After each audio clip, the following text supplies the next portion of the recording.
Hello and welcome to the Mammon Podcast, a podcast where two mics are on mic discussing their top 5 of a random subject. We've had all sorts in the past, from board games to films to random other topics that even I can't think of off the top of my head. English actors, there we go, that's another one. And this week, in a change to our usual schedule, we've decided to mix it up and go for our top 5 LGBTQ plus TV characters. It was a real last minute change. We had top 5 fictional mums, didn't we? Yep. And we were both struggling quite a bit. What was the reason you were struggling with that topic? I don't know, it just felt like topically it didn't make too much sense because we've missed Mother's Day, haven't we? Yeah, I'd certainly agree with that. In 2 weeks we're doing fictional fathers, and I think we should stick with that because it is Father's Day.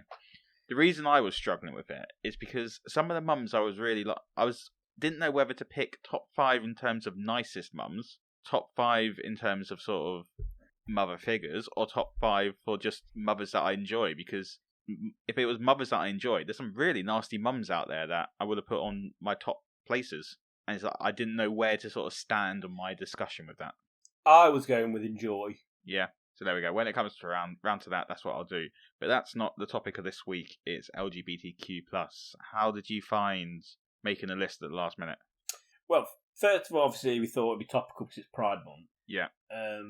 But I thought this would be a piece of piss. Yeah. And I was surprised. I got my first 2 pretty quick, and I got my honourable mention pretty quick. Yeah. Because I knew my honourable mention was only going to be an honourable mention. Yeah, see, so that was saying my honourable mention came straight to me. But I was surprised actually how few characters there were, or from mainstream shows. Does that make sense? Mainstream is the key word there, I'd say, yeah. Because I was just going through like my top 5, like shows and stuff. Yeah. And it's either like there's a character in an episode who's gay, or there's a friend of a friend that's a lesbian, or do you know what I mean? There's the topic is normally breached, but it's like an episode, like that's all it needs. Yeah. We've ticked that box. Whereas it shouldn't be a tick box. It should be a natural occurrence in life as it is. Well, like I said, a lot of the characters I've picked, my favourite part of them, I think, bar maybe one, is the fact that they're gay isn't actually really a part of their character in the show. Which is what we discussed just before the episode, but I didn't know how to word it, and that's a good way of saying it. Well, I think that's the point, isn't it? Is that, when you watch... I mean, there are some shows where I guess they're like heterosexualness is a major part of it. But it shouldn't be what defines a person. Exactly. It's everything else about them. Or in terms of in the TV show, it shouldn't be what defines a person. I know obviously people's identity is what defines people, but they shouldn't be just shoehorned in there just because they are. Exactly. Being gay is not a personality trait. No. And I don't think TV quite understands that yet. No. And that, like I say, that's what I love about sci-fi particularly, is that when it covers like the LGBTQ plus themes, it's just no one even bats an eyelid. Yeah. Do you know what I mean? There might be gender reconstruction surgery and no one cares, or there's characters that are non-binary or whatever, and it's just, this is the future. We've got way more pressing things to worry about or be excited about. Like, it's just not even a thing. Yeah.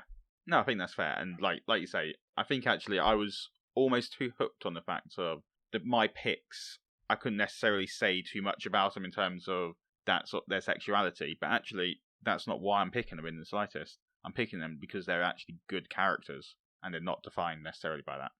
Yeah, and I think that's where we need it to be, because that's where a lot of like homophobia, I think, comes from, isn't it? Is this the idea of the unknown for people? Yeah. They're worried about things they don't understand, or they've not been. The fact that they're different when actually they're not. Yes, exactly. So we've started with how we found it. So I think, but we use shocked how many. Same as me. Like I thought I'd see, like, I'd Google it. There'd be a list of 20, and I'd be like, oh, I thought this would be so difficult to narrow down. But I actually found, like I said, a lot of them were either on shows that I don't watch, or the characters that are. Again, that was more really that it was just a lot of shows that I don't watch, or I'd seen a bit of, but not enough to really talk about as a pick. I found it actually quite easy based on that side of it. An example I'll give that I've not picked, spoiler alert, is I've watched the first season of Glee when it first came out. Yeah. But I'm not a massive fan of the show. Yeah. So the characters didn't really stick with me, like any of them. Yeah. So I was like, I don't want to pick They're not on them. my list, but Kurt, Blaine, Santana, Brittany, they all are fantastic characters. And Kurt did twinkle on my list at one point. Which one's Kurt? He's the very openly gay one from season 1. Yeah, and then who's the other lads you said? So Blaine's his boyfriend. He was part of another school, the Warblers. That rings a bell. And Santana and Brittany, they were cheerleaders. Yeah, I remember them too. Yeah. Blaine's the one I don't really remember. I don't think I watched. Was he in season 1? I think so. Blaine's the most famous out of all of them now. Is he? Yeah, I can't think what his name is, but he's been in a lot. He's in a Was he in lot of Pitch Ryan Perfect? Murphy. No, he's in a lot of Ryan Murphy shows. Who's Ryan Murphy? I'm pretty sure actually Ryan Murphy does Glee. But he also does American Horror Story, American Crime Story, Hollywood. You've heard of all those shows, yes? Yeah, most of them. Yeah.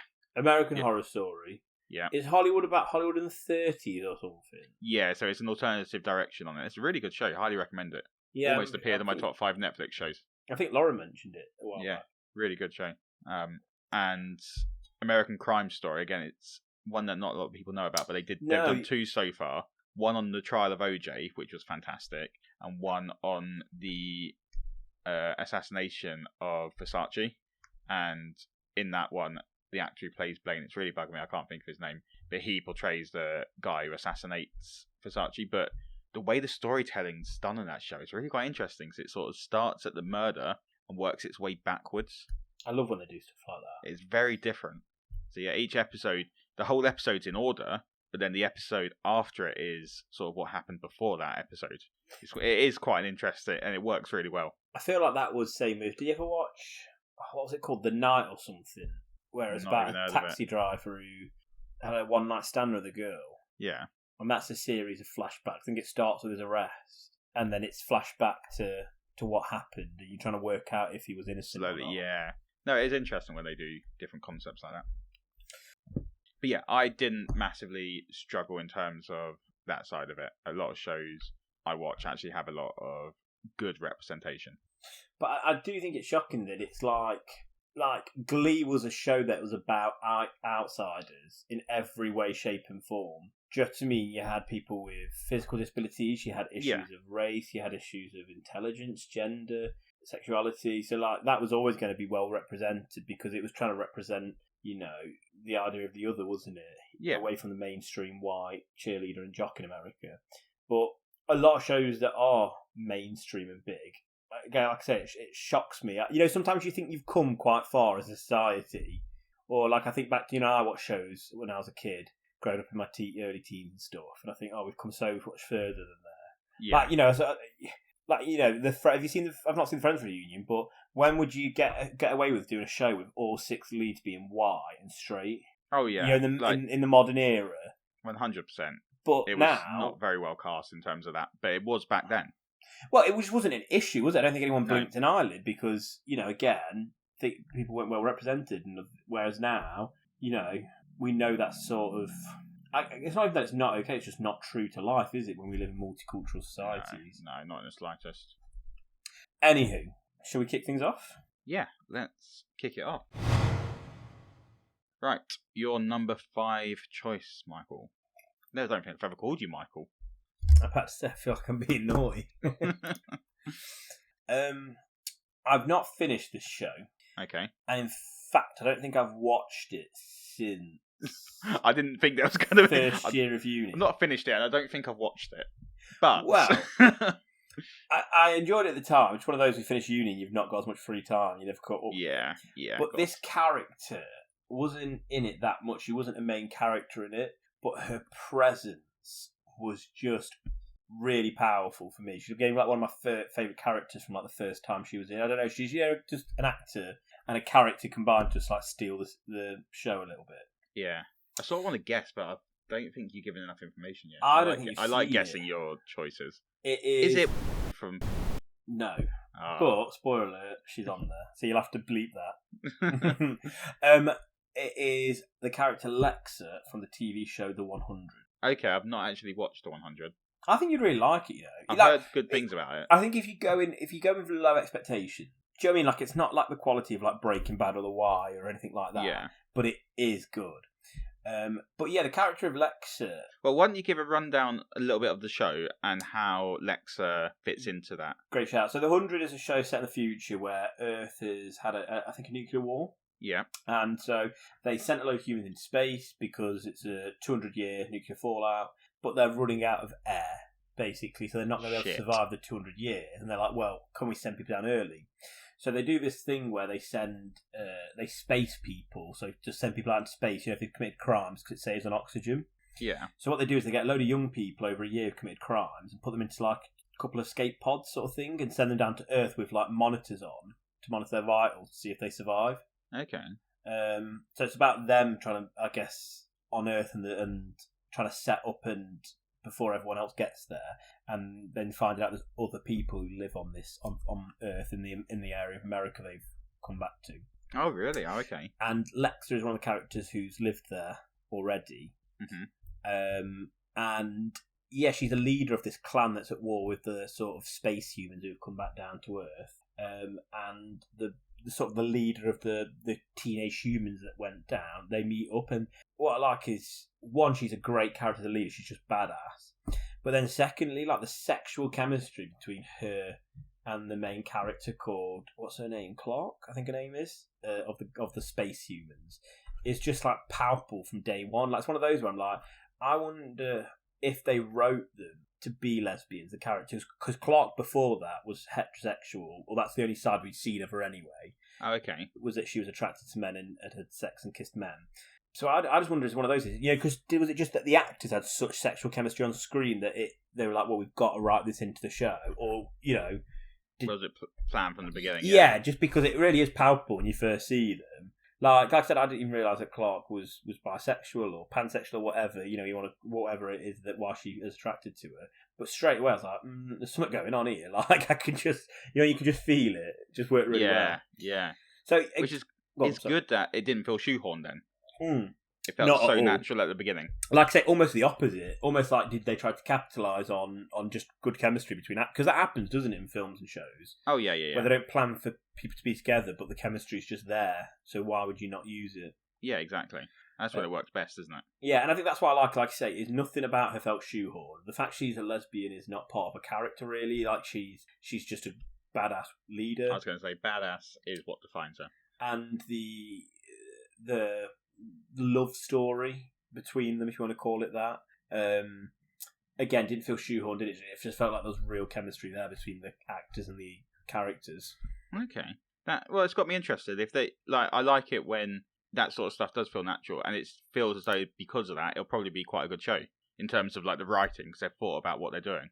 That's it. If you do watch it, the only thing I'd say is it gets so much better season 2 onwards. Like, I don't think season 1's bad, but I just think they had a lot of young actors. Well, I believe they're doing a spin-off, aren't they? Are they? Yeah, I'm pretty sure it's... That's cool. But yeah, the acting gets a lot better. Because I've recently tried to rewatch it. Yeah. And then just got busy again.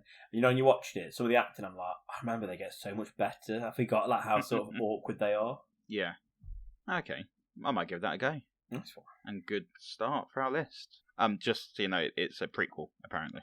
Oh, that'd be cool to how the Earth got the way it was. I imagine so. That's cool. Right. My number 5 is someone that I imagine you and a lot of the listeners, I was about to say readers for some reason, listeners wouldn't have heard of. And I'll be honest, I don't know a huge amount about this character anyway, but I know enough about it, and I read about it at the time of what I'm about to talk about happens. Mm-hmm. And it's a character called North Star in Marvel. So he's a comic book character. Not only is he one of the few openly gay comic book characters, but he is, or was, one of the first characters to actually come out as gay. So a little bit about his history. In the fictional world, not his the real history, and I'll tell you a bit about that in a second because that's also quite interesting. So in a 1992 comic, North Star finds an abandoned baby and he takes her to the hospital where he's informed that she's dying of AIDS. The baby was infected by HIV in the womb. So he adopts her, and along with his team, which is called Alpha Flight, they're a Canadian group of superheroes. They perform a series of events to sort of discuss and talk about AIDS and the risk of basically remaining silent about it. A few weeks into this sort of campaign, and after adopting the girl, the baby does unfortunately die, and this causes like the events that cause North Star to finally come out as gay to the public. It'd always been sort of hinted that he was gay, but he'd never actually said to anyone, or even he'd never said out loud to anyone that he was gay. But he decides to come out because he hopes that his celebrity status as a superhero can bring more awareness to HIV and AIDS safety and prevention. Well, after he comes out as gay, he sort of becomes, like I say, a celebrity. He joins the X-Men at one point, and he's faces quite a bit of prejudice in the team. So there's a character called Murta, who I don't know anything about, but he is really quite homophobic to North Star. And I don't know if you know, X-Men's like an allegory for racism in America. You're about to say I thought that, yeah. Yeah, so not only he's got the prejudice from the humans sort of attacking the mutants, he's also got on his own team people sort of attacking him for his sexuality, and he sort of has to overcome that and be better than these people. And then a few years later pass, and June the 20th, 2012, which is when I sort of looked into this character, the first ever same-sex marriage happens in a comic book, and he marries his long-term lover, Kyle, which I thought was it's just nice that they sort of... So it was when same-sex marriage became legalized in America, in New York, and they thought it gave them the perfect reason to marry this couple that had been together for a while. Isn't it sad that, like, comic books, Marvel, I think, have always sort of done this, have to tread... So lightly? Not just that, but like that they have to be the ones pushing the boundaries and having the conversation. Like, when was that storyline with the child with AIDS? Or, AIDS. 1992. See, again, that's something that, even now, are there enough celebrities talking about, these issues? We talk about football all the time. That there's quite... people are quite confident that there's gay footballers in the Premier League, but they're so scared to come out. Yeah, exactly. Well, a little bit more history about the character. I think he was sort of created in the 1970s by a comic book artist called John Byrne, and he decided when Alpha Flight, that superhero team up came out, he decided because the characters, they were basically nobodies, so he decided to sort of flesh them out, and he decided like one of the things that popped into his head was to make one of them gay. Because at the time, apparently, he was reading a news article about what causes a person to be homosexual. So he thought, well, I'll do this. And then he was sort of looking through them all, and he instantly went to this character of North Star. And then when sort of thinking about how to make him gay, he realised, I feel like I've always written him as a gay character, even if he's not been sort of saying that out loud. He'd always sort of dropped hints along the way. So he decided to go with it. However... at the time, the comics code, if you will, wouldn't actually allow him to state that he was gay. So he only had to sort of hint at it. So it was a guy called Jim Shooter, name and shame, but he decreed that there were no gay characters in the Marvel Universe and prevented writers from having their characters be gay. So he was able to imply a character was gay, but not state it explicitly. And it wasn't until 1992 when Shooter had left, the head writer, Scott Lobdell, was given permission to actually state the words "I am gay" for this character, which is insane that it took that long. It really is, isn't it? But I reckon there's still now certain shows where they're not allowed to do certain things. Oh yeah. Do you know what I mean? Even though it's not technically legal, I bet there's still things where it's like a bit hush hush, don't say stuff like this. Yeah, I bet there is. You're right in some circumstances, but yeah. Was he ever on TV or anything? No, he's never been on. Well, I think he might have been in the animated series. In fact, looking here. He was in the animated series, but no mention or hint is made of his sexual orientation. So it doesn't state that he's gay, but it doesn't state he's straight either. So, but yeah, he's never made any other cameos apart from in the comic books. But I just thought, like, because I read the articles about like the cover for I think it's Uncanny X-Men, in which they had the gay marriage. It's a really fantastic marriage. It's just got those two, Kyle and North Star, as the main focus, and all of the X-Men behind him, and it's like, I think it's a 3 sheet, so it folds out the cover to sort of 3 sheets long, and it's an exceptional one. We had it as one of our tables in our wedding. It's really cool. Yeah. Did you know all that as well when you put it out? Yeah, I did know all that. Like I said, I read about it at the wedding. I didn't know all of his history. I've read about that now, but I knew about him, and I knew I wanted to include a character from the comic books. And actually, I think he's probably the most inspirational one, and he's got quite an interesting story behind him, both in the world of the comics and outside the world of the comics. Sounds like he's got the coolest wedding photo as well in the comic books history. Oh, yeah. Oh, Deadpool's got a pretty cool one. Well, Deadpool don't really count, does he? Because he's on his own sort of rating system. Yeah. But yeah, so there's my number 5, North Star. Nice. He's got a very depressing back history as well. His parents died in a car crash, I think it was, and then he was adopted away from his twin sister. They eventually sort of met back up again in Alpha's flight, and they sort of got to know each other because he went on to have a career as a popular ski star. But yeah, so he was adopted by a different family with the name Martin, who also then died a few years later in a car crash. Oh, God. Yeah, how depressing is that? And do they fly as well? Was that his career? North Star, he's what with the Alpha Flight? No, they don't. North Star's mutant power is speed, so he became a sort of Olympic skier, but then it got boring for him being a skier because he was so fast and there was no challenge. Right, should we move on? Let's do it. Right, let's see your number 4. I think you might have this one. Okay. Do you want me to give you some clues and see how many clues it takes you to get there? Okay, I like doing that. Enjoy this. He's a very officious character. Okay. I'm starting difficult. You very much are. I'm hoping people at home are playing along with this as well, I'm guessing. He speaks many languages. It's not a big part of his character, just a trivia fact. Okay. He has a fear of being trapped in an elevator. He's my number 1 choice. No way! I'm pretty sure it's this character. Do we give you one more clue that if it is the character you'll know from this, it doesn't give it away for people listening? Okay. He works with a very sort of... He's in charge of a very childish co-worker. Yeah. 100% my number 1. I love that I got it from the elevator. I know. Of all the characters. But I did try to give difficult clues and you got it. Yeah. It shows he is your number 1 character because you did get it from difficult clues. Yeah, that's true, actually. Yeah, number 1 character. So we'll move on to my number 4. My number 4. Oh, what one am I picking? My 3 and 4 are very sort of, they can rotate around. There's not really. I'd say it's more a joint 3 choice. Okay. To be honest with you, but I'm going to go with this one as my number 4, mainly for the reasons that I've not actually finished the show. Okay.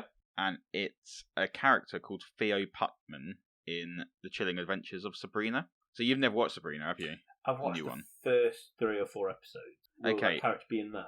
Yes, but they would have been known as Susie Putnam at the time. Is that the one that gets bullied by the blokes? Yeah, she's bullied by the high school football team there. Like, they lift up his top to see whether he has breasts, because at the time he's sort of like struggling with his identity. And even though he's still Susie Putnam at that point, he still doesn't really identify himself as a girl. So he's sort of struggling to know where he fits in there. And it's not until he meets a character called Roz's mum, who starts mistakes him for a boy effectively, and starts using male pronouns. And he's like, hold on, yeah, this is what I am. I'm Theo. And it's just a moment where he just turns to people and goes, it's Theo now. He sort of, him coming out was to his dad, and it was it was a nice moment sort of thing. Because he was worried how his dad would react. He basically said that he didn't want to wear a dress to the school dance. He'd feel much more comfortable in a suit, and he feels himself much better in boys' clothes. And from that moment on, he's just Theo Putman. And it's just, it doesn't need to sort of be a big song and dance the whole thing. It's just, no, this is who I am. I don't identify as a woman. I identify as a man. And then that's it. The character moves on. And once that happens, like even the high school football team jocks, or I think it's actually basketball, maybe actually. By the way, they're sort of like a lot more accepting of him. And it's like, because he's got that confidence and everything now, he's able to sort of carry on with his life and get on to the next chapter. That's cool. Yeah. I'm just reading a little bit about the actor as well, and the actor's actually non-binary. Yeah, they don't identify. Top surgery, haven't they, to remove their breasts? Yeah.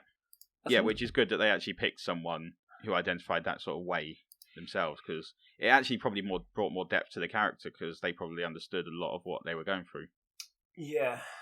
I always think that's an interesting debate. Can a straight heterosexual actor play a character in the LGBTQ community. Like, is that right? Like, I always think of Dallas Buyers Club. Yeah, I've not seen it myself. No, it's a great acting role, but is that right? Is this Matthew McConaughey? Yeah, but it's Jared Leto who plays a character from the gay community. Oh, okay. Yeah, it's a difficult one. But I feel personally that it should be a character of that community who plays them, because if you look at a controversial moment, let's look at James Corden playing a gay character in Prom. Like, he hams it up to the camp extreme, and it just comes across as offensive. Yeah, and that's the thing, isn't it? I think Jared Leto plays it incredibly delicately. Yeah, so that's the thing. It can be played sensitively, but I think some comedy actors more so, if they play a gay character, they camp it up to the point that it's almost completely unbelievable. Yeah, it's almost panto. Yeah, yes, that's a good word for it. It's just not needed. But yeah, so I don't know where this character's arc finishes anyway, because I've not actually finished watching the series yet. But I highly recommend the show for anyone. But it's got so much representation in there. It's just a really good show. And so has it finished yet, or is it? Yeah, it's completely finished now. I think Sabrina's cousin's actually. Well, I know Sabrina's cousin's pansexual in the show as well. So is that the guy who lives at home but can't leave? Yeah. Yeah. So yeah, highly recommend the show to anyone. Nice. But my number 5 is Theo Putnam. 4 is Theo Putnam. Let's move on. I don't think we're going to have any more crossovers now. I don't think we are. Well, maybe my number 2. Okay. Number 2 might have been my only other crossover, but I don't think it is. So my number 3 is an interesting choice, because it is 2 different actors playing the same role. Okay. So I've included the character from the English and US versions. I've watched both shows. Okay. And I like both characters in both of them. So I've picked Ian Gallagher from the UK and US Shameless. Okay. Interestingly, I'll tell you interestingly at the end of near the end of the episode. But there is I don't think this character is that well known. No, I'm not. I don't think he necessarily is. But I actually prefer the US version, I think, overall. Yeah, see, I've been wanting to watch it's been years and years and years since I watched the UK version of Shameless. But I want to watch the US version because I've heard good things about it. Oh, it's really good. But remind me of the character again, because I don't massively remember. So, Ian Gallagher is one of the Gallagher brothers. So for those who don't know, the series Shameless, both the US and UK, the premise and characters are very, very similar. And it's the idea that they are a family living in a rough neighbourhood of Manchester in the UK and Boston, I want to say, in the US. Sort of like a council estate. And it's about this alcoholic dad and who basically is never at home. So this family are looking after the siblings are sort of raising each other. So you've got one of the older sisters who lives there, who does most of it. She works but they all have to pitch in. And Ian's one of the older brothers who's still at school, very intelligent. And like I say, he lives in quite a rough and ready neighbourhood. And so part of, his character development of him coming out is the fact that he's worried about, how he'll be perceived. Yeah, of course. But it's just great to see like how their family just sort of doesn't give a shit. I call his siblings. Okay, yeah. They're like, is it that he's trying to build it up as a big moment, the coming out? Yeah, and it's just not really a big moment to the family. Like, either they have known for years, or they just don't give a shit. Like, it's just not, again, Ian's Ian. It's nothing to do, they don't care about his sexuality. Yeah. I find it quite amusing when that sort of thing happens in shows and films. Yeah. Much like it probably does in real life as well.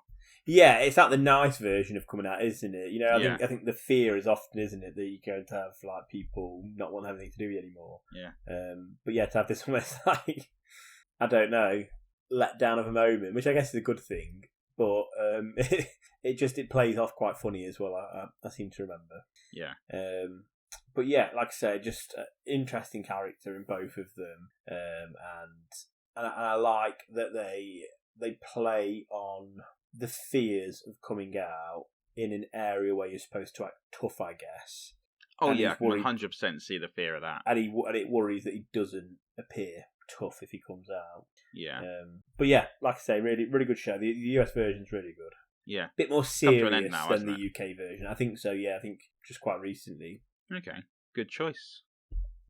My number 3 is a character I don't massively remember for the fact that they identify like this, which I think is a good thing, because I don't massively remember him sort of his realization or it being made a massive deal. But it's a character called Todd Chavez in BoJack Horseman, and the character essentially comes to realize he's dating this girl called Emily, but he's just not feeling anything. Like, he likes her, but he just doesn't feel anything or want to have sex with her. And she assumes that he's gay because of it, but he actually realizes that he's asexual.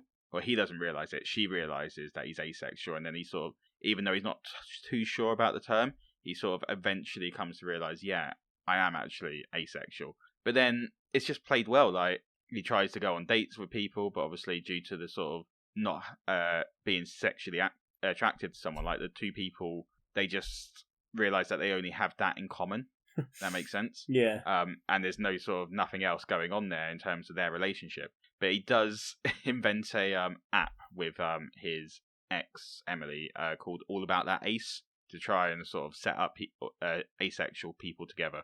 But what I love about Todd is he's a person to his own rules. Like, the stuff he gets up to in the series is absolutely phenomenal, but he's got such a great character arc. So he essentially, when he starts off, he's living on in BoJack's sort of on his sofa, and he's just a complete and utter slacker. And he's got sort of, I don't know, he's just got this own sort of imagination about with crazy ideas. Like, one of the things he starts in the first series is to write a rock opera called Utopia Rising, Book 1: The Search for a New Utopia. And I don't know why that title tickled me, but it has. But that's the whole point of it. Utopia Rising, The Search for a New Utopia. Like, the whole idea of it. But it's a rock opera that sort of he's planning to write, and he writes songs. He gets in all sorts of odd escapades. Like, he has a Prince and the Pauper style moment in which he sort of trades places with a dictator. Just the whole of his character is just absolute chaos, but he's so lovable and endearing. And he's just always, despite falling out with BoJack at times, he's always a good friend. He'll always be there for whoever needs him. Oh. Yeah. What's his really name recommend. in it? I'm going to Google him. Todd Chavez. He is played by Aaron Paul. Oh, really? Yeah. He gets around, Aaron Paul. Yeah. Oh, yeah, he's his best friend. Yeah, well, he lives with him. Yeah. Yeah. But I think that's a fair statement. BoJack's not got a lot of friends. Yeah. Yeah. He's the best friend role, but not his best friend. Yes. If you continue to watch the show, you'll understand more. It's just, that is make me laughing. So I watched the first maybe 2 episodes, or at least first episode, since you recommended it. Yeah. And there's the bit where Todd's at the house and BoJack's like, "You've got such a stress-free life. I bet you don't know what it's like to have any pressure or something like that." And then it cuts to a flashback where does his girlfriend get killed by the Mexican cartel or something in front of him? I seem to remember this flashback. I seem to recall happening. I couldn't tell you what, but yeah, something ridiculous like that. It's just like really dark out of nowhere. And it just added something to Todd's character. This like laid back slacker character who actually isn't that. So it's nice to see that they keep making him like multi faceted. He's got so many layers. Yeah. He is a brilliant character, and again, highly recommend the show. As you know, it's one of my favourites. So yeah, Todd Chavez is my number 3 choice. Nice. I'm going to include the cough. Good. Sorry to interrupt. We just wanted to say thank you for listening, thank you for engaging, and we'd really, really appreciate if you could drop. Thank you so much. Thank you the best. Thank you. Especially if you follow us on Twitter, then you like the double best, This is already a shit show. Love it. Right. We'd really appreciate if you were able to give us a rating on whatever whatever podcast service you're on. It'd really, really help us. It'd mean a lot. And And if you don't, that's fine too, because we made this to be free and hassle-free. And now we're hassling you by cutting into your listening, so we'll stop now.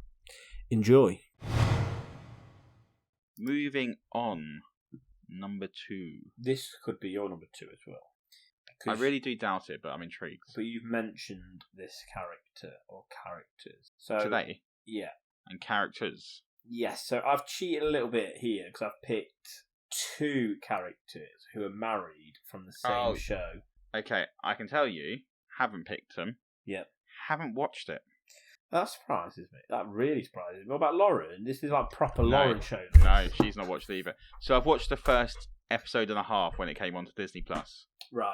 Did you like it? I enjoyed it, and I need to get back to it, but child got in the way and decided to be born. Well, now if you watch the first episode, then I'll mention something about the characters that I love. So, Mitchell and Cam from the TV show Modern Family are a gay couple that have married, and at the start of the show, well, they're not married actually. They are because at the time the show was created. Can I say something? Yeah. I haven't mentioned these 2 today. I thought you did. No, I mentioned from. Yeah, but I'm sure you mentioned when you were googling stuff earlier, right at the start. No, 100% didn't mention. Or maybe these it was 2. off air. You mentioned it to me. No. Anyway. But this show I do love. What? Modern Family. Well, you just said you only watched the first episode of it. No, I've only watched the first episode of. Because I assume that's what you're on about, because that was what I mentioned earlier. Oh, no. Oh my god, this is so confusing. Should we start this whole thing again? I think we might have to. I don't think that'll even be a good fuck up to listen to. I think it would just be painful. Right, there is confusion. I have watched Modern Family, and I love this couple. But they're not one of your picks. They're not one of my picks now. Okay, right, so my number 3 choice is... It's your number 2, for Christ's sake. God, it's just been a whole mess. My number 2 choice is Mitch and Cam from the show Modern Family. Yeah. And I love, and I will use the first episode as a reference point, and I love how their personalities inhabit completely different stereotypes of being a gay man. Oh, 100%, yeah. Like Cam's the very sort of stereotypical flamboyant character, but then they balance that out with him being the sporty one and the brave one. Yeah, which I really love. And then they've got Mitchell, who's actually, of the 2, the only one who's actually gay in real life, who is the more sort of straightforward, boring character, if you will. But again, I think that plays well the fact that the character who's actually gay, or the actor who's actually gay, plays a character who being gay is not actually a big part of his life. Do you know, to me, it's not part of his personality, I should say, or his character. But one of my favourite things about their relationship is just that how they are very chalk and cheese. And that's embodied so much in the reveal of their child to his family, Mitchell's family, where Mitchell keeps saying, just play it low-key, I've not told my family, they're going to come round, I just don't need to do anything over the top. He's like, I won't. And then he's trying to reveal to his family that he's adopted a child. And then Cam comes out wearing a Komodo, holding the baby aloft as the Lion King music plays. Yeah, it's been God knows how long since I've seen the show, but yes, I remember that. I just remember watching the first episode and being like, not 100% sure. And then that happened, and I was like, yeah, this is going to be great. Yeah. No, I love it. And the characters are so well done. Yeah. They really are well done. Yeah, I like what you said, I really like about how they are complete contrasts of each other, but also played very sort of, they're not offensive in the slightest to the community, despite the one who is playing a flamboyant gay, if you will, not actually being gay in real life. They don't play it for laughs or anything like that. Well, I say that, semi to laughs, but not about their sexuality being played for laughs. No. That makes sense? Yeah, and I don't know about you anyway, but like when me and Shauna watched it, that was probably the marriage/relationship, of the different families and couples that reminded me most of mine and Shauna's at times. Oh, really? Yeah. Do you often come in carrying pops while wearing a Komodo? Well, I do stupid shit.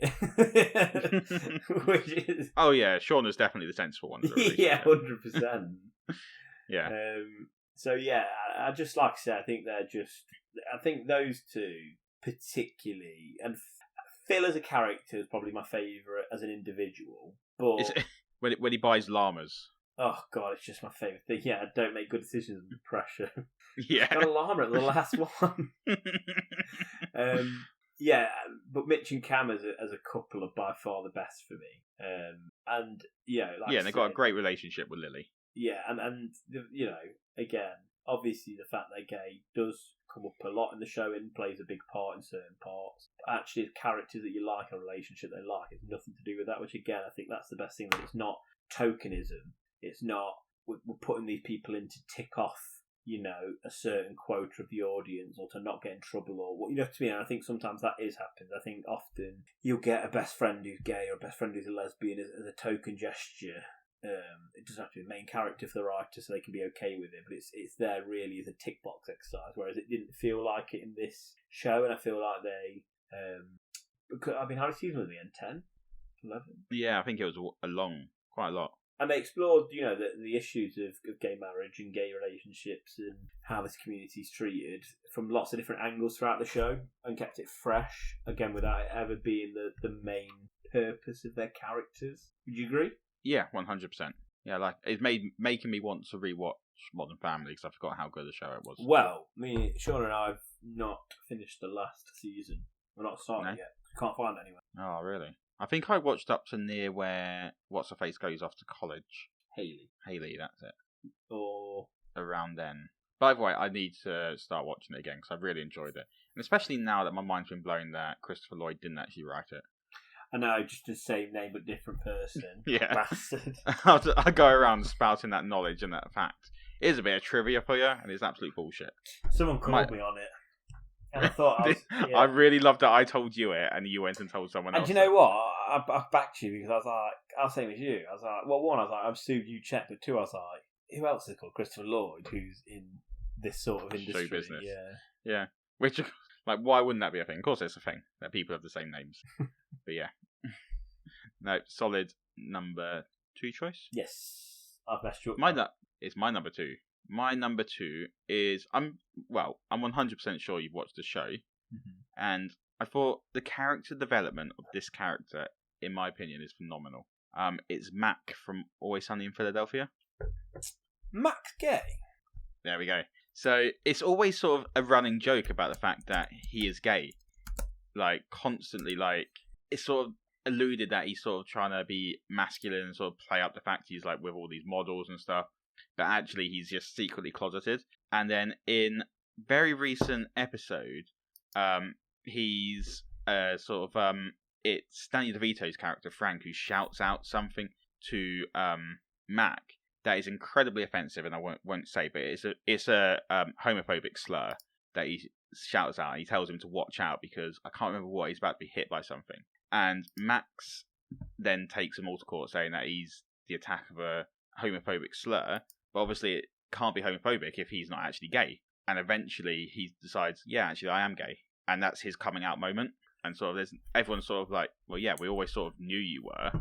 But it sort of takes that time to actually get to that point. And I think that's in like the 13th season. He actually finally sort of comes out.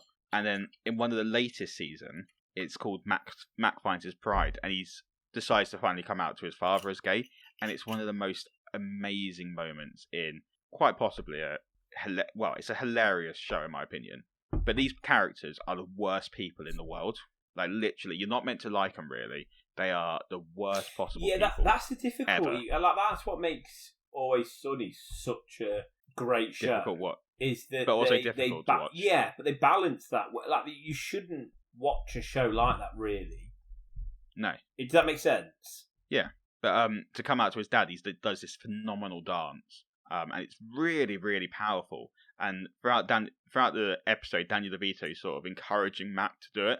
And for these characters to be the worst kind of people, and then just seeing Frank's face of pride with Mac doing this dance, saying that I understand all the things he's been through now. Like, it was a really great moment, like, absolutely phenomenal. And like I say, these characters, you're not meant to like them, but actually you get a bit of love for these characters, and they do care for each other. And I really like that about it. Do you know what's crazy, though? Obviously, I've not watched as much as you. I think I've only watched the first 2, maybe, seasons. Yeah. Well, my first thought was Max gay, as in, I don't remember that happening. And then obviously you'd said it was, in a much later season. But then my next thing was, I'm not, I can see that at the same time. Yeah. Like, even, from those first 2 seasons where I'm assuming they didn't plan that Well, there's the episode where he sort of starts to date that transgender woman, doesn't he? Yeah, well, I think you almost feel like he was being that sort of classic trope of someone who's trying to mask their fear of coming out by being over-sexualised. I do feel, 100%. I do feel at the beginning of because the show's been going for years now, like early 2000s, and I do feel, I'm not saying it was alright to ever do this, but it was at a time where calling people gay was done light-hearted without sort of realising actually it's quite offensive to do that. You know what I mean? Yeah. So I think it starts off as that sort of joke, and it can come across as a little offensive, but when you consider the times, actually, that's what... If you look at the shows like Friends, for example, there's a lot of sort of like homophobia that happens in that, and it's not acceptable, but it's what the era was like. But I think as the world's progressed in terms of its acceptance, they've decided to actually become a lot more understanding and just make one of the characters gay. And it really works really well. And the character's he's a lot better for it. He's such a good character now. Again, that's another show I want to try. I get... There's a lot of episodes to get through. Yeah, that's what stops my me. friend texted me the other day saying he's just started watching it. And I said to him, like, you got to remember, that these are the worst people in the world. They're not meant to be likable in the slightest. You are meant to hate these characters. And he goes, that's not the reason that I've struggled to watch it. I've struggled to watch it because of how many episodes there are. There's 154 episodes currently, and it's been renewed for a total of 4 more seasons. Jeez. It's the longest running live action comedy series of all time. And that was when it was on season 15. And it's getting all the way to 18 currently. So yeah. It's a lot to dig into, but it's a great show. There you go. That could be my 6 weeks project. That could be. I could Football Manager and the iPad next to me. I'll get through it. Yeah, it's sorted. I've started rewatching it. I'm only on season 2 so far, and I only started watching it like a week ago. But I love it. It's a great show. Yeah. So my number 2 pick is Ronald McDonald, because his real name's Ronald McDonald, by the way. In the show. Yeah. What's his real name? His actual real name? I don't know. Google Ryan Reynolds on how to pronounce it, because he does try to teach people how to pronounce it. After they both brought... What football club was it? Wrexham. Yeah, he's brought Wrexham. Such a FC. weird thing. But there's a documentary coming out about the sort of buying of it and everything that they've made. It's going to be great, isn't it, with them two? I'm looking forward to watching it. It's so clever. It's still as well. so surreal. I don't know. Like, Ryan Reynolds is making very good business decisions with, like, Mint Mobile and Aviation Gym, where he's going to make a lot of money. Yeah. But it's just so well documented that you don't make money in football. Yeah. So I just don't get it. Why. Yeah, exactly. And they've said little bits and bobs, but not really. They've not really delved into it. No. So I'm hoping the documentary explore that. Because like I said, I know for a fact it's not money. They're going to they're going to lose a lot of money in this project. And it can't be for the love of the team, because they're not Americans that like Wrexham, surely. Well, I think they wanted a club with history. That was one thing they wanted. Yeah. All the clubs we were looking at, and Wrexham's one of the founding clubs, one of the first ever clubs in the world. And they wanted, I think, a club in a lower league that they could sort of build up.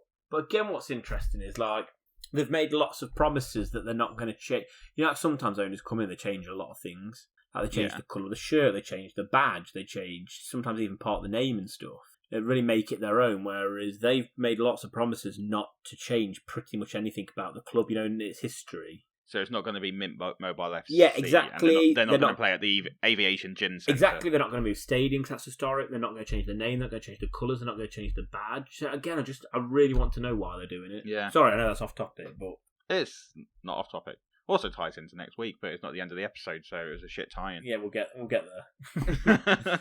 We'll start this topic again at the end of the episode, so be prepared for it again. Right. Let's hear your honourable mentions. Just the How one. many mentions you got? Just the one? Yeah, and I've just started rewatching this show with Shauna. We're 6-7 episodes into the first season. Yeah. And as soon as I saw the character, I remembered that they sort of come out as gay, sort of come out as bisexual, sort of come out as pansexual. But my favourite way of how he puts it in the show, when asked point blank about his sexuality by the janitor, "What are you?" he simply replied, "I'm the Todd." Oh, yeah. And I like that. It was just this character who was so incredibly sexualized people. It was incredibly sexually active, and it was just like, yeah, I'll have sex with anyone. Yeah, like it's just, I don't know. It fit. Yeah, it made sense for the character as well. It really did, oddly. Again, a bit like we were talking about with Matt, maybe, that it was like masking his over-sexualness was at times masking perhaps a fear of I would say Mac is the main character version of Todd's recurring character. Yeah. That's a really good way of putting it. So Todd, he was not a character that I loved enough or cared about enough to put in my top 5.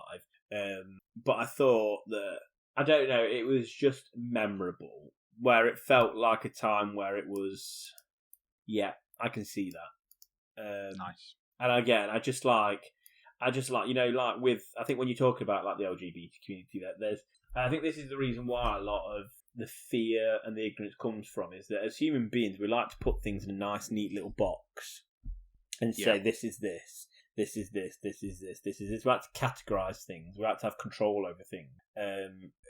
When sometimes it's none of our business and sometimes it can't be. And that line by Todd just really, I like that, because it just, I guess, for me, I imagine it's what a lot of people who are bisexual or non-binary or gender fluid, they get, what are you? And his reply, I'm the Todd. It just makes, and he said it with such confidence and almost confusion of, why would you even ask? Yeah. I'm the Todd, you don't need to know any more than that. 100%. I just thought it was I just remember that being a really sweet moment. No, I like it. And it's a good one that I hadn't thought about in the slightest. It's actually quite a sort of, because it's not played massively. It's a subtle one, isn't it? Yeah, well, it was the second one that came to mind. Yeah, nice. I like it. Come on, what was your first honourable mention that came to mind, or has it been mentioned? My first one that came to mind straight away is my number 1 pick. Okay, all right. I'll tell you my honourable mentions, because there's quite a few. But it's technically going to go to a TV show, and it's called Big Mouth. Yep. We talked about it in the past. It's a show that explores puberty while embracing a frankness about the human body and sex. That's taken from their official synopsis. But you've got openly gay characters, open lesbian characters, bisexual characters, transgender. I'm pretty sure there's a pansexual or asexual character that might be in there. I might be wrong.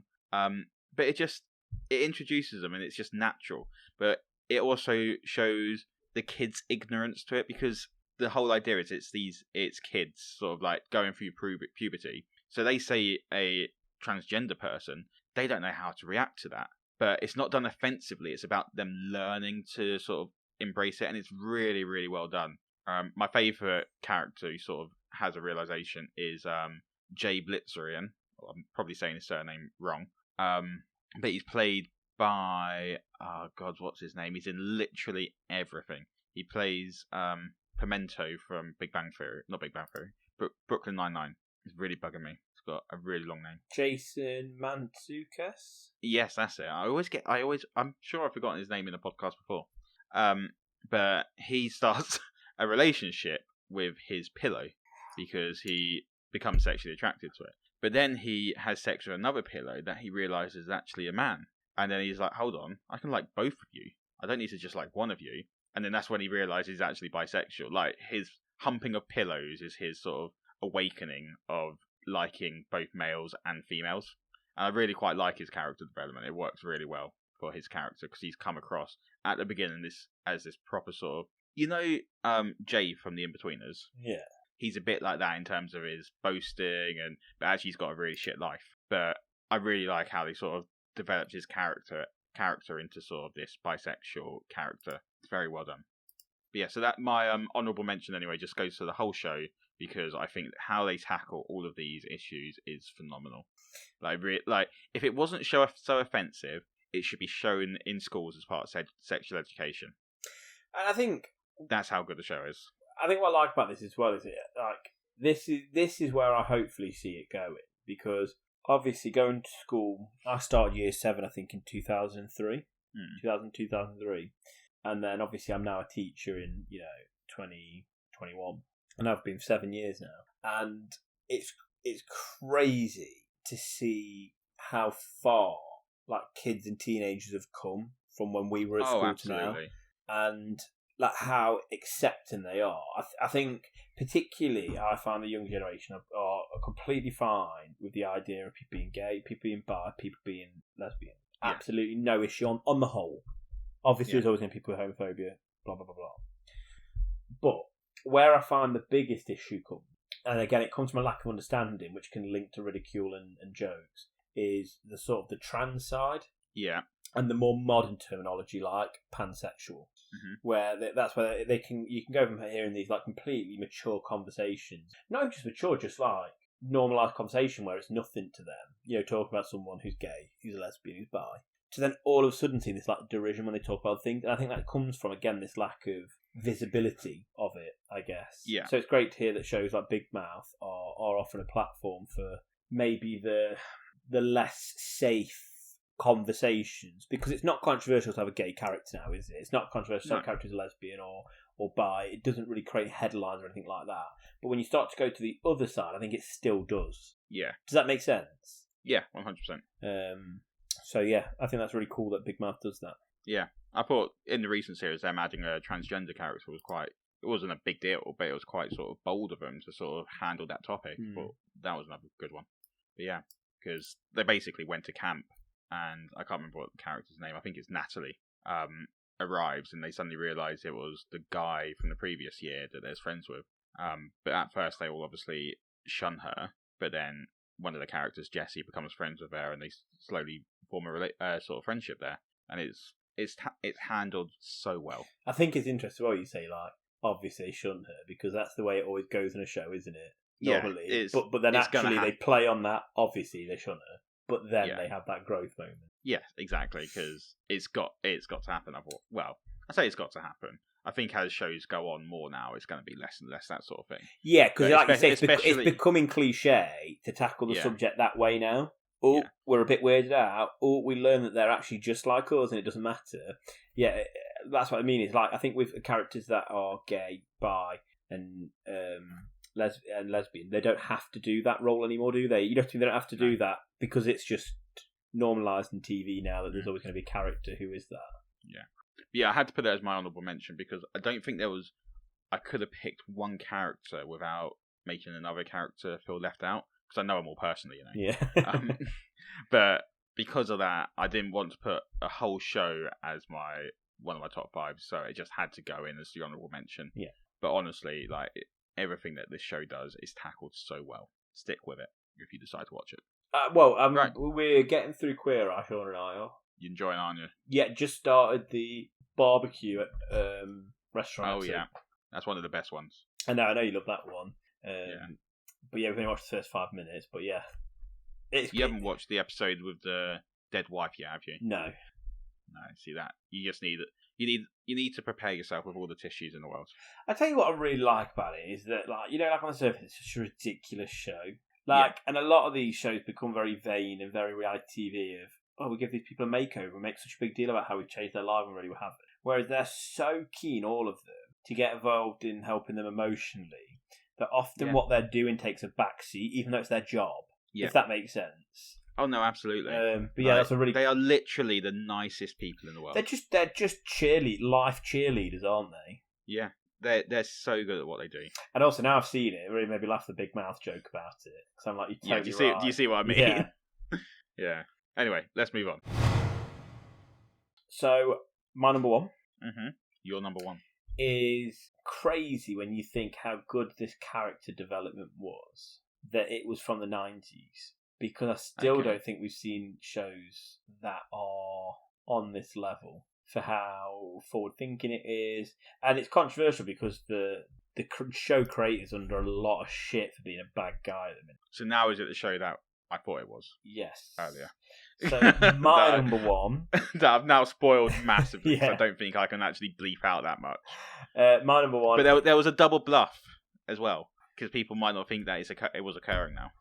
Yeah, true. Maybe that was too obvious. Yeah. Right. Anyway. My number 1 is Willow Rosenberg on the TV show Buffy, which Buffy and Angel, 2 of the best shows I've ever seen. I don't know why that wasn't on my top 5 TV shows. Actually, looking back, pathetic. I think it's because Buffy, Angel, Firefly are so clearly Joss Whedon shows. Yeah. Like, if you'd watched if you've watched Buffy on Angel and then you watch Firefly and you didn't know Joss Whedon made it, you'd know within 5 minutes of watching the show, of any episode. He's got a very distinct style, hasn't he? Yeah, the way he writes characters, the way he writes dialogue and their back and forth and his humour, it's so clear. So I think maybe that's what I'll say why. It's because Firefly edges it out as my favourite for all three. Yeah. But Willow Rosenberg is so cool. Her character development from being this shy teen sidekick of Buffy Summers to then being a witch and learning magic, and then her character development of coming out as a lesbian, and then the absolutely heartbreaking scene where a bad guy who's not actually a supernatural really being. wish that I couldn't listen to this because it's massive spoilers for a show that I want to watch, but Oh, it's so good. I'm invested now. I feel like I have to mention this moment because it's so key. It's fine. Okay, so her as a lesbian, I think is I think it was written to be that way from the start or very early. It's not a shock, and she starts a relationship with a girl called Tara, and they both sort of learn magic together. That's how they sort of meet, with a mutual love of magic, and sort of fall in love. Yeah. And it's probably one of the best season finales and twists in a show. So I'm so sorry I've got to spoil this for you. But I can't mention this show without talking about it, I don't think. Okay. So, a character in season 5, I believe it is, or 6, Yeah. is actually human, and they're not actually vampires or zombies or werewolves or any of the other sort of characters, that have come along in the show. Yeah. And he fires... I see where it's going already. He fires a bullet to try and kill, I think, Buffy, but it sort of goes astray. He goes through the window and kills Tara, Willow's girlfriend, and she goes evil witch because she's so angry and heartbroken that she ends up becoming like the bad guy, and she becomes so powerful that like they need to save the world from her. Oh wow, okay. And it's, I don't know, it's so like emotional because you know how much she loves that character, so you can see the anger, and then you've also been building up how powerful a witch she's coming. They've kind of foreshadowed that if she's not careful, she's almost trying to learn too much too soon, and that's when you can become sort of evil as a witch. But she just learns as much as she can to try and just take down this person. So then Buffy has to end up sort of defending this man who's killed her best friend's girlfriend. So it's just, it creates so many interesting storylines from it. But yeah, what an amazing character, and how crazy is it that we've not really seen as many good, powerful female lesbian characters since the fucking 90s. Yeah, that is mental. This is what I mean when I did the research. I just can't believe, because like I say, as soon as we, I said, Shauna mentioned it's Pride Month, so I was like, oh, okay, why don't we do this? That'll be easy. Because Willow came straight to mind. Yeah. And I was like, that was in the fucking 90s, but there's been loads that, haven't sprung to mind since. And then I looked at it, like I say, it was really disappointing, away from shows that are maybe more likely to do characters from the LGBTQ plus community. It's shocking that how, like I say, how far you think we have come, and actually sometimes maybe we haven't come as far as we think. Yeah. No, I think that's a fair statement. What did you think of the show when you were watching it? Really enjoyed the first episode and a half. Oh, good. It's very dated. But do you know what? I think it almost doesn't mind, because it was always meant to be a little bit like... cheesy. Yeah, exactly. I think it leaned into it. And I think when it does go dark, throughout the 7 seasons... Yeah. A lot of the darkness comes from the character moments, not the monsters they're fighting. Yeah. And it's interesting, because those first few seasons you're watching as well, a lot of the monsters are sort of metaphors for what you go through as a teenager at high school. Oh, really? Mm. Okay. So, like, I'll have to look into that. There's a girl who can go invisible at high school, and it's like, obviously that's a more ham-fisted one, where it's like, the person who's being bullied or is nervous, anxious, wishes they could turn invisible. Yeah. So, yeah, there's a lot of things of sort of the bad guy of the week, so to speak, is, like you say, meant to be like a metaphor for what kids go through at high school. Okay. I'm so jealous that you watched it the first time. And, spoiler alert, well, not spoiler alert, but they have a spin-off show called Angel, which has 5 seasons. Yeah. Even better. I've heard about Angel. I have watched one episode of Angel. I was about to say when I was a nerd. I'm a massive nerd. I'm about to say, neither of us are cool, let's be honest. I was on the committee for the sci-fi club at university. Wow. Which we basically watch sci-fi and fantasy shows, which I really enjoy doing, obviously, just going to a little cinema room. Was it nice to meet some like-minded people as well? Yeah, and enjoy the same things. So when I was part of the committee, though, we picked random topics of the week. So it'd be like, I can't think of any. Well, there's one example I can think of, but it'd be like sort of we'd say, okay, this is the theme of this week, and then each of the people on the committee would pick an episode of a TV show they like that had that theme. And I'm pretty sure one week it was puppets, and there's an episode where they all get turned into puppets. So that's the episode I've watched of Angel. It's such a shame, that is such a good episode, but it plays so much better when you know the characters. I imagine so. Do you know what I mean? Like, that was the issue with a lot of it. I think it's, probably a good episode anyway to watch, potentially, but because there's bits that are funny and stuff. But yeah, I enjoyed watching it. But knowing the character of Spike, knowing the character of Angel, who gets turned into puppet, in the first episode, and Spike, who their history, and like the way he winds him up, it just plays so much better. Yeah, right. Yeah, I'm definitely gonna have to continue watching it. I've enjoyed it. Oh, good. It's just unfortunately me starting to watch it also coincided with the birth of my child. So unfortunately, one took precedence. So I need to get back to looking after him again. I was just about to make that joke. Right. Talking of the most important thing in your life, isn't it your turn for number one? Oh, I absolutely love this show, and a big part of this is this character. He's one of the ultimate characters. Should we try and give some more clues to see if anyone can guess what it is? It's my number 4, isn't it? So, yeah. Do you want some...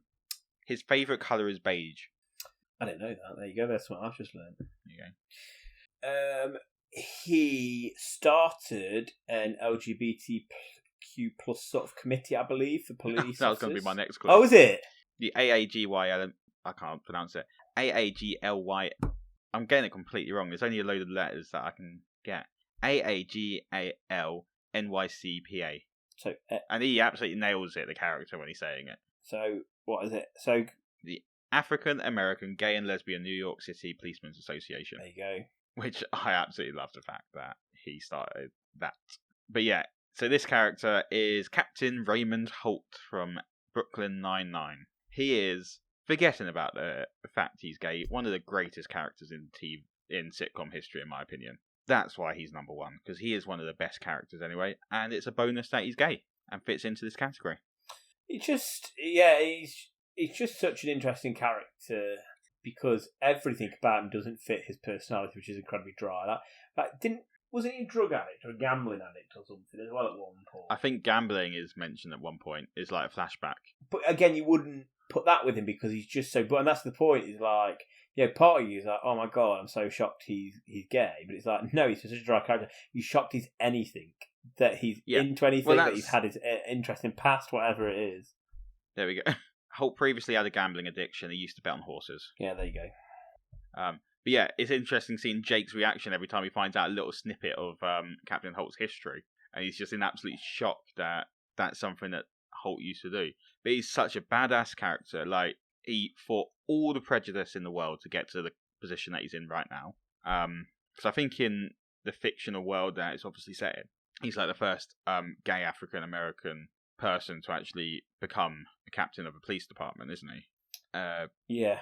But yeah, I just absolutely love him. Just reading some trivia facts about him, and just remembering things. He had his Twitter account, but it was deactivated due to them thinking that he was a bot. he's just such a good character. And then you get the snippets of like when, for example, for Jake's stag do, and like Party Holt comes out, and he's wearing a cap because that's what Party Holt does. And he tries so well to sort of integrate with normal society despite being the person he is, and he's such a good character. I love him. Yeah, he is, and he's such a good mentor, isn't he? Oh yeah, Jake and Amy. Yeah. In fact, the whole department really. Yeah. Like he even what's Terry Crews' character called again? Terry. Oh yeah, Terry, of course it is. He's even good with him, like when he's going through like his moments, like. Yeah, well, there was the great scene where Terry's racially profiled by a police officer, isn't he? Yeah. And Raymond Holt talks. That's where Raymond talks about his sort of prejudice, where he's come from and how he's got to where he is. I just love the character. He really is. And it's one of my favourite characters on TV. And I could be saying this slightly wrong here, but I'm pretty sure. It's revealed he's gay. Yeah. Jake's like, I think, totally surprised. He's like, I never saw it coming. And then there's loads of cutaways to like, like really obvious things. Like there's like a picture in the background of like first openly gay police officer news clipping and stuff. Again, because it's in the first episode. Yeah. And I think at one point they just stood by a water cooler and he goes, "I'm gay." Mm. It's just that. Like it's a line, something very similar to that, if not that. And yeah, I agree. It's very well done and very funny, and he's a great character. And it's not what defines him, but it's so. And what a great couple Kevin and Captain Holt are. Yeah, like they've got a great relationship, which leads me on to which you didn't know about this week potentially. You might have done because someone liked a post I did on Twitter, and you might have seen it. But we've had a viewer poll. That's where you've mentioned it. Shauna mentioned. Did you put it on Instagram? Yes. And she mentioned that Cam and Mitch were on it. There. So I've not actually had a conversation with you about it. There we go. Yeah. So we've been asking the listeners for their top celebrity. Well, not, I was going to say celebrity couple, for their top LGBTQ TV couple. How many votes we getting? A lot. Oh wow. We're not. But you don't ask that question, Mike. Wait, we didn't get that many. No, we've had enough that it can distinguish between everything. How many? I'd say about 40. That's not bad for saying you put it on today to record today. Yeah. No, don't be ashamed. Don't be ashamed of our numbers. Our numbers are like staggeringly good for how terrible. Like sometimes. Hey, and we've got Creamy Michael listening. Oh my god, that made me laugh so much. Creamy Michael, if you're listening, thanks for the follow. I mean, I really hope that's a super fan who loves Mammon so much in the name Michael. He thought, I'll make a really uncomfortable username to follow them with. Yeah. It's so well done. Cheers, Creamy Mike. Just for those who don't let me get the message up, because the way you put it on WhatsApp made me laugh so much. So you sent me the photo that says, Creamy Michael started following you, and you put, I don't want him to. If that's actually your name, Creamy Michael, then I apologise. But it's not going to be, surely. No. Right. So, in last place. Mm-hmm. Wait. How many options did you put up? 1, 2, 3, 4, 5, 6, 7, 8, 9, 10. Tell us quickly, go through the 10 options, and I'll try and guess number 1 and bottom. David and Patrick from Schitt's Creek. Yeah. David would have been in my lists, I think, possibly my number 1, if I'd watched more than the first season of Schitt's Creek. Yeah, I've heard after season 1 it gets amazing. Yeah, I can tell he's going to be one of my favourite characters of all time, but I haven't watched enough of the show to appreciate the fact he's going to be. Yeah. Brittany and Santana from Glee. Yeah. Ray and Kevin from Brooklyn Nine-Nine. Mm-hmm. Ian and Mickey from Shameless. Yeah. Mitch and Cam from Modern Family. Yeah. Willow and Tara from Buffy. Blaine and Kurt from Glee again. Mm-hmm. Callie and Arizona from Grey's Anatomy. Yeah. Susan and Carol from Friends. Fucking Susan and Carol! Those who can get in the fucking bin. Not a fan. I love Ross. Feel betrayed. Well, when you first watch Friends, when you're younger, obviously you watched it recently, Chandler's always your favourite because he's funny. You think he's the funniest. And you rewatch it when you're older and you're like, actually, Ross is by far the funniest. I wouldn't say he's the funniest. I'd say he's the most relatable. Oh, I think he's the funniest. And the final one is Piper and Alex from Orange is the New Black. Right, so zero's got to be a tie between Piper and Alex and the two from Friends for the bottom. No. So there's actually only 5 places because there's a lot of drawing. What, is number 1 a winner? No, annoyingly. Draw? Yes. With how many? There's 2. Right, so this will tell us a lot about our demographic as well. Because 2 that I think would be high would be the 2 from Grey's Anatomy and Schitt's Creek. Should we go from the bottom top? Yeah. So at the bottom, with 0 votes, Ian and Mickey from Shameless. Maybe because it's a bit more niche. Yes, 100% agree. In joint 4th place. With how many votes? 2 votes. 2 votes. Oh, nice. Brittany and Santana and Willow and Tara. In joint 3rd place. With how many votes? 3 votes. Yeah. I say 20. It might be more than 20. I just can't do maths. It's definitely more than 20. In 3rd place with 3 points are Piper and Alex. Yeah. Blaine and Kurt. Yeah. And Mitch and Cam. Wow, Mitch and Cam. Surprise. I know. I was expecting them a little bit higher personally. In second How many place, votes? 4, Yeah. Susan and Carol. What the fuck? I even forgotten they were still on there. How many people, voted for them? 4. I want them to name and shame themselves. Listen, message us at Mom and Podcast, Instagram, You are Twitter, really Facebook, angry about or getting email there, aren't you? at mompodcast.com. Like, why would you vote them? Like, surely you don't like them. Or surely you nothing them. But they are nice people. It's not their fault. Yeah, I guess so. And Callie in Arizona. I always make a joke about Arizona in Grey's Anatomy. When Callie eventually leaves the show, they just kept on introducing random lesbian characters just so Arizona would be able to couple up with them. Like, they'd introduce a character and then suddenly, like, a couple of episodes in, they'd be like, oh, by the way, I like you. It's just like, yeah, I just they're just continuously adding these characters. So when you got a random like female character who had more screen time than was necessary for the episode, you were like, well, she's going to be a love interest for Arizona then. Exactly. But I have to say, Grey's Anatomy is great for representation of that. Like, they really do it well. I love Callie and Arizona. They're great characters. And at number 1, with 5 points each, are David and Patrick, and Ray, Holt, and Kevin. Which I think are the best choices for number 1 pick, personally. Yeah. They all deserve... I've only watched the first few episodes of Schitt's Creek. To be honest, I could never get into it. It wasn't a bit of me, but I've heard nothing but good things about it, and Shauna fucking loves... what's his name again on Schitt's Creek? David's character and the character development. Yeah, absolutely agree. Even I'm seeing it, and I've only seen 1 season. I can see the development that's happening there massively. So that's our list this week. Our top 5 LGBTQ plus TV characters. I noticed that we've not done movies, so that leads us on to next year.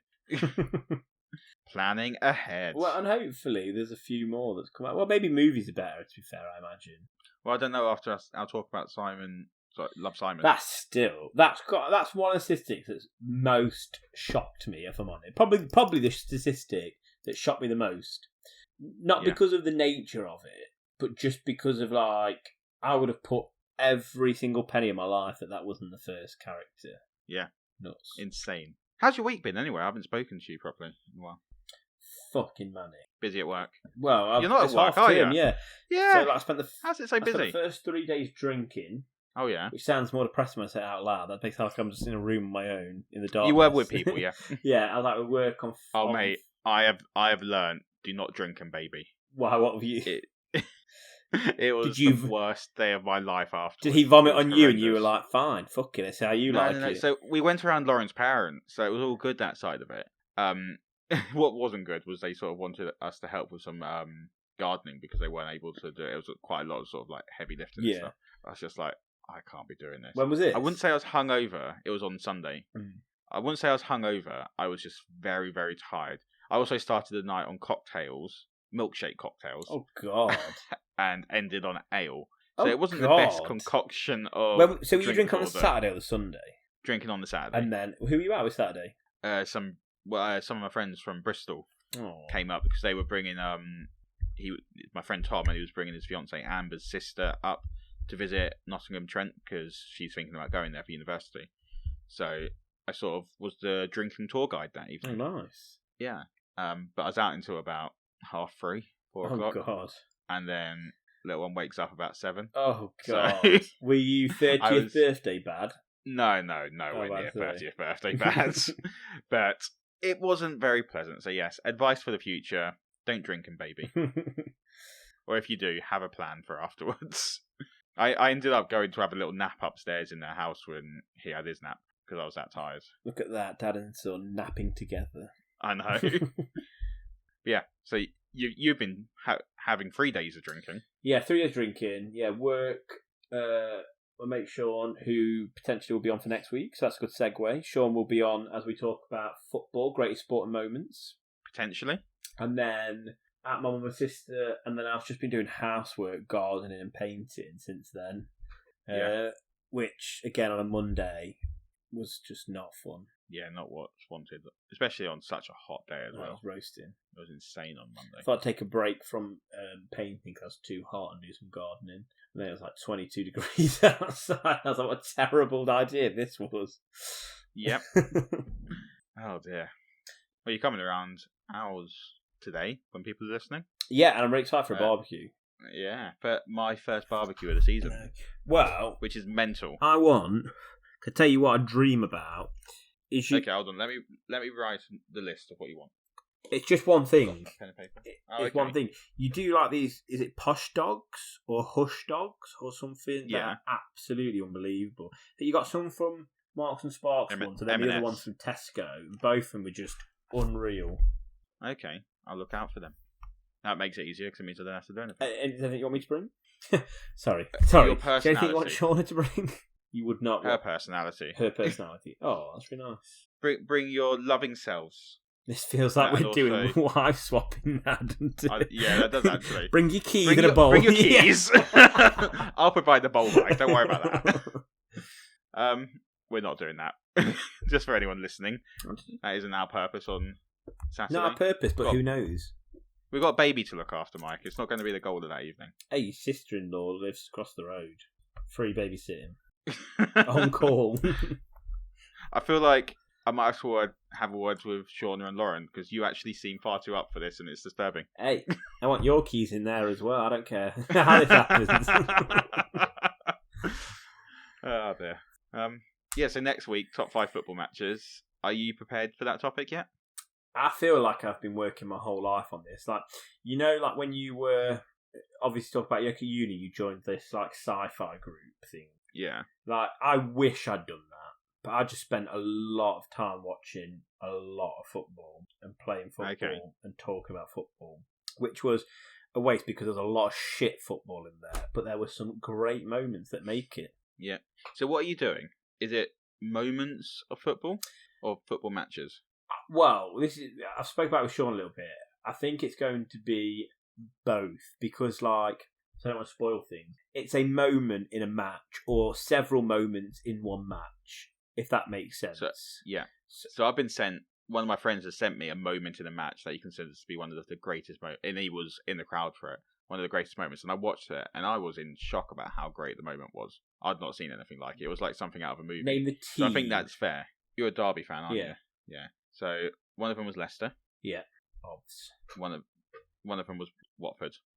Was it penalty? It involved a penalty. Yeah, yes. the one. Yeah, that's an amazing moment. Is what I'm thinking of. Yeah. But I'm assuming those moments are going to be brought up on the next podcast. I will talk about it next week. Sweet. Yes. But yeah, well, actually, don't worry, we'll discuss that off air. Yeah. So yeah, join us next week. As always, as Mike tried to shoehorn in earlier, very nicely, but not as nice as possible.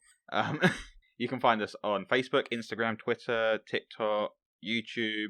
Just search Mammon Podcast. In fact, go onto Google and search Mammon Podcast. You'll find so much available This there. is interesting as well. After this Sunday, we'll be starting a Pornhub channel as well. So get excited for that.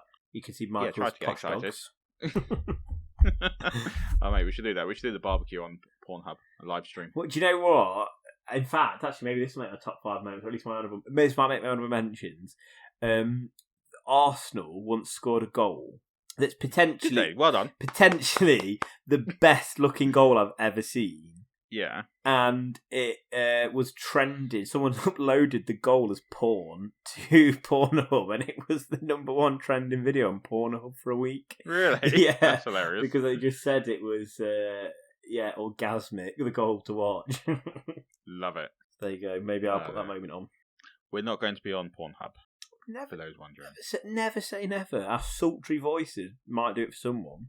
Hey.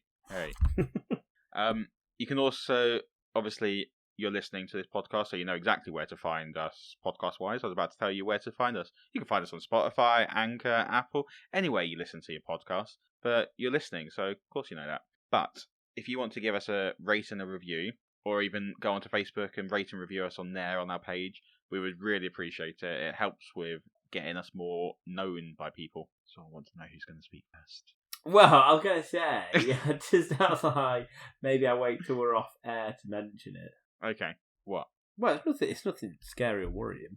I was just going to say, actually, should we record a more impassioned version of that, and we cut it into the middle of our episode, rather than it be at the end? Like an ad? Yeah, a little bit like an ad. Just saying, hey, we'd really appreciate it. We hope you listen, enjoying the show. Wait, hold on, I've got it. Well, let's finish the show and then we can do it. No, I want them to hear my trial version, and then who knows, maybe it's so good Oh, they'll hear it twice. Yeah, they are going to hear it twice then. Because I've not got the energy to do another. No, in fact, let's do it afterwards. It might be easier for you to edit it in, I guess. This is my lazy editing here. Do you want to just do it now, then? Fuck it, why not? Here you go, guys, in case you hadn't heard it earlier. Here it is again. I'm going to include the cough. Good. Sorry to interrupt. We just wanted to say thank you for listening, thank you for engaging, and we'd really, really appreciate if you could drop... Thank you so much. Thank you the best. Thank you. Especially if you follow us on Twitter, then you like the double best, This is already a shit show. Love it. Right. We'd really appreciate if you were able to give us a rating on whatever podcast, whatever podcast service you're on. It'd really, really help us. It'd mean a lot. And if you don't, that's fine too, because we made this to be free and hassle-free. And now we're hassling you by cutting into your listening, so we'll stop now. Enjoy. Bye. I just wanted to say something. I panicked. So, notes for myself there. Okay. We'll go with like a strength and a target, classic. Mm-hmm. Target, very waffly. Yeah, there was a lot of words. Awkward. There was at least 2 words. Unprofessional. However, strength, on brand. Yes. Waffly, a bit shit, little uncomfortable to listen to. Sounded very mammon. Yeah. And with that, we'll leave your ears for tonight, I think.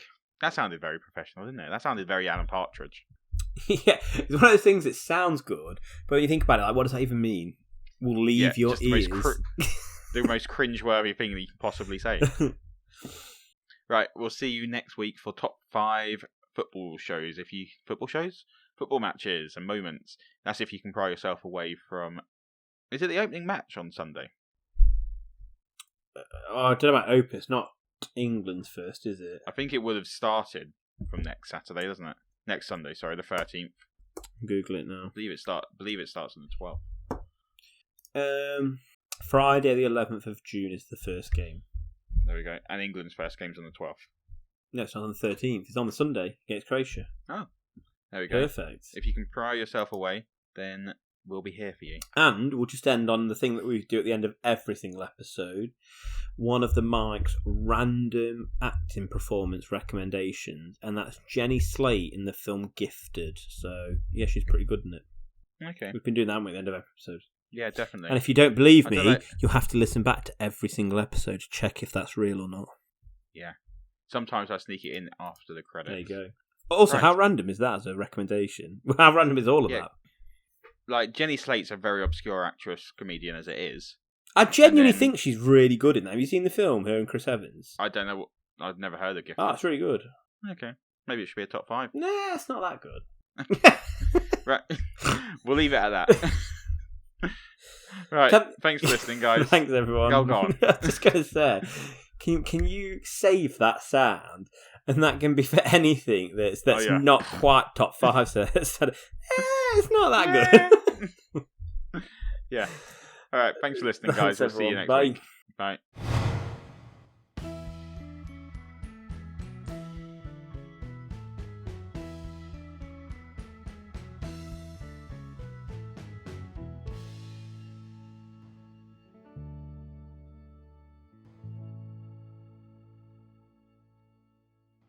That felt good energy today. It felt good energy. I thought it was going to be a short episode, but I've been recording for ages. Yeah. How long have you been recording for? Hour and 40, and I'm pretty much bang on, aren't I? Yeah, exactly. I don't think there's that much to cut away this time. Well, there's a lot of waffle at the end that you could cut, I guess. Yeah, I'm probably going to cut a lot of the waffle. But yeah, I thought it was good. Hold on. And what do I normally say at the end? And stop recording.